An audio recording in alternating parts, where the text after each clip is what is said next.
For our fifth goal, we will be looking how the bank reconciliation can be used to help control cash in internal controls.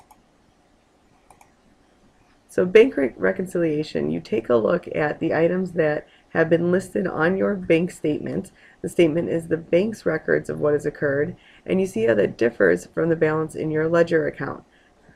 You will then update the records using the reconciliation form by changing the bank's balance using anything they were unaware of, like checks you wrote that they haven't seen yet, deposits that haven't cleared yet. You update your records for things you didn't know about, like service charges or insufficient funds checks, and hopefully once you're done with the whole process, your account records are going to match the bank's records. So here we have an example of the top part is the cash balance according to the bank, so that's the bank records. You're going to add any debits to cash not on the bank statement, like deposits, interest, something else that you've added that the bank doesn't know about yet. You're going to deduct any credits that you've made to cash but the bank doesn't know about yet, like outstanding checks, that's the big one. You adjust your balance, you get a total. This total then is going to match the total for the records of the company. The company is going to add any unrecorded bank credits, things that they didn't know the bank had yet, like the bank collected some money from a customer and the company did not know it was collected yet. Or you're going to deduct anything that was deducted that the company doesn't know about yet. Again, like I said, insufficient funds checks and service charges are some of the most common ones. So a cash balance according to the bank and the cash balance according to the company, when you're done, will be equal. So going through the whole balancing process, step 1 says Power Networking prepares to reconcile the statement as of July 31st. The statement shows a balance of $3,359.78 and your records show the balance of $2,549.99. This comes from the statement. This comes from your ledger, the cash ledger, where you've recorded all of your cash transactions. Step 2, there was a deposit for $816 that did not appear on the statement. So you have to ask yourself, who knows about it? Who knows about the deposit? The company knows about the deposit. Who doesn't? The bank. So you have to put it on the bank side so the bank knows about it. So when the bank gets that deposit, what are they going to do? They're going to add it. So you add it to the bank side. Step 3, there are checks written during the period that did not appear on the bank statement. So who knows about it? The company. Who doesn't? The bank. So you're going to have to change the bank's records. So to do that, are you going to add or subtract them? Well, when the bank gets those checks, what are they going to do? They're going to subtract them. So you total up the number of outstanding checks. And now the bank collected a note in the amount of $400 and the related interest of $8. So the bank collected the note. Who knows about it? The bank knows about it. Who doesn't? The company. So the company has to update their records. So they're going to add that note and get a new total. Step 5, the bank returned a check for $300 from a customer because of insufficient funds. So the bank returned the check. The bank knows about it. Who doesn't know about it? The company. So you're going to deduct it from the company's check. An insufficient funds check would be somebody paid us for a product. We paid us by check. We took that check and gave it to the bank, but that person didn't have enough money. In this case, Thomas Ivy didn't have enough money in his account. So the bank isn't going to honor that check. So we thought it was deposited, but it's not because it wasn't a good check, so we have to subtract that out. Step 6, there's a bank service charge for the month. You ask yourself who knows about it, who doesn't. It's a bank charge, so the bank knows about it. The company does not know about it, so we have to update that by subtracting out the service charge. Service charge is going to take away from what our account balance is. Check number 879 for $732.26 to Taylor Company on account erroneously recorded in journal as $723.26. So you have to figure out what the difference is. The difference here is $9. So the wrong amount was $723. It should have been $732.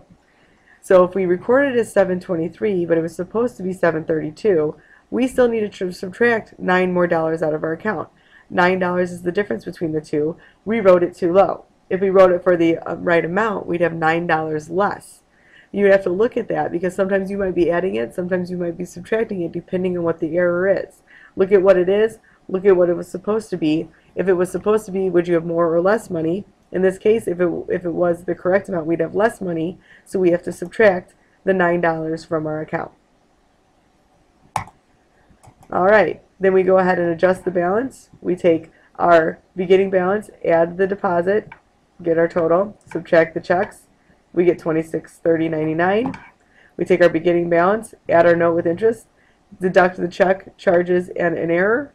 We get our total of $26.30.99. Those two match, we're good to go. If they don't match, we have to go back and find the error. That's the hard part.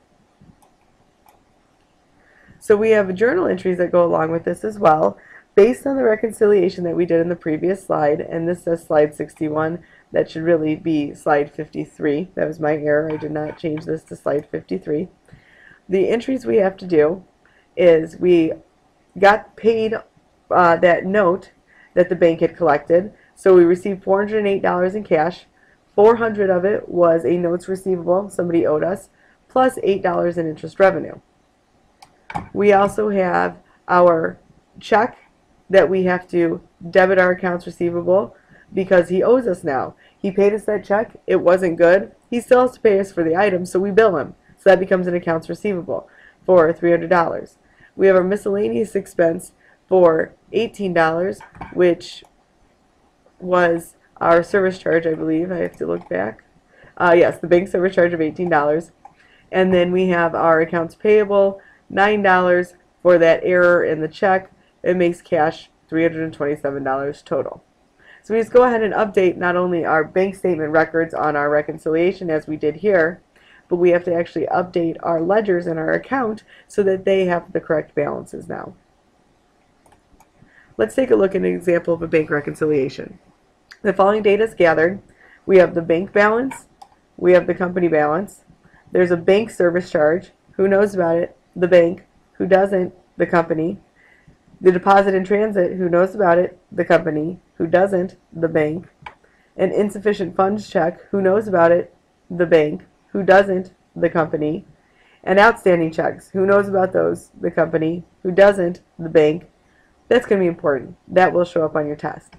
So you need to find the adjusted balance and do journal entries, just like the example I showed you in the slides. Pause, take a minute, and solve this.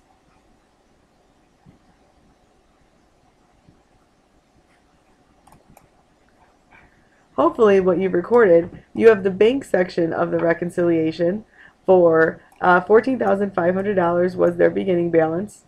Then you have the $3,750 that you are going to add to it. Why did you add $3,750? If you take a look back, that was a deposit that they're going to add when they receive it.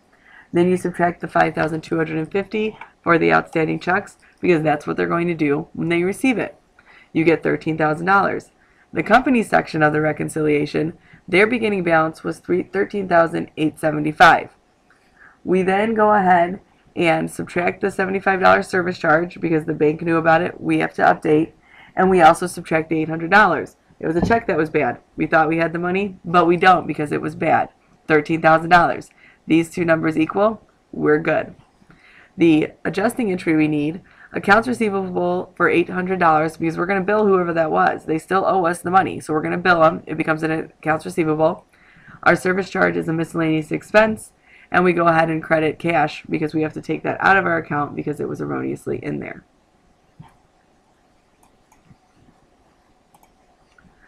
Okay, next, goal number 6, we're going to describe the accounting for special purpose cash funds. Petty cash is an account that is used for companies when they have to pay for things that are very small amounts. It doesn't make sense to write a check for $7.32 every time you need to do that.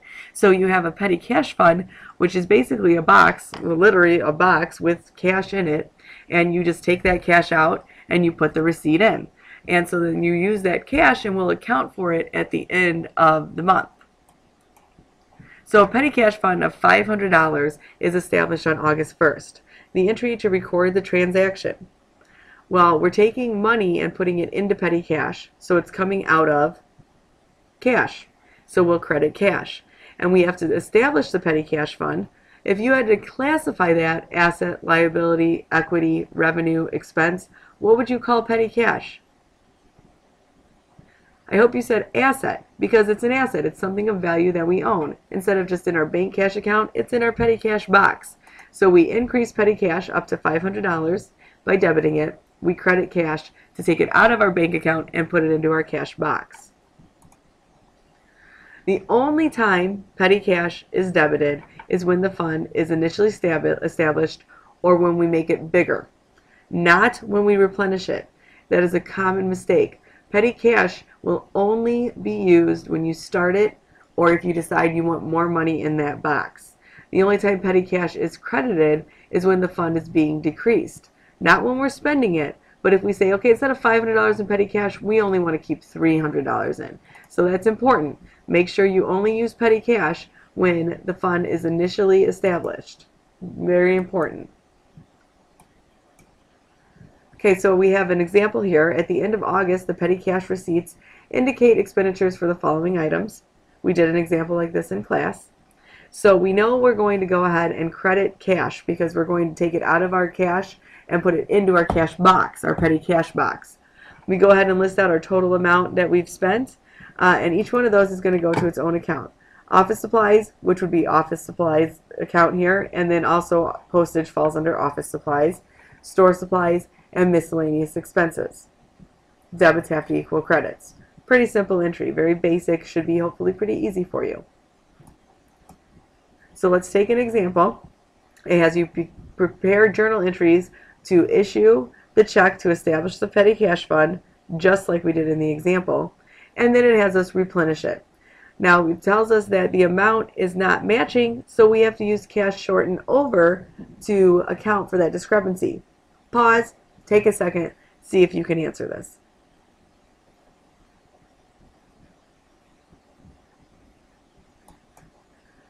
Hopefully your journal entries look like this. To establish the petty cash fund, we take it out of cash by crediting cash, put it into our petty cash box by debiting petty cash. To replenish the account, office supplies added up to $300. We had a miscellaneous administrative expense for $75. And the amount it told us that we had to replenish was $380 because the amount of petty cash that's still in the box is $120. 500 minus 120 is $380. So that's what we have to replenish. Well, we have $5 that we are short, so we go ahead and debit that for cash short and over so that our debits equal our credit. Make sure you go back and review anything you're unclear on and come tomorrow with any questions you may have.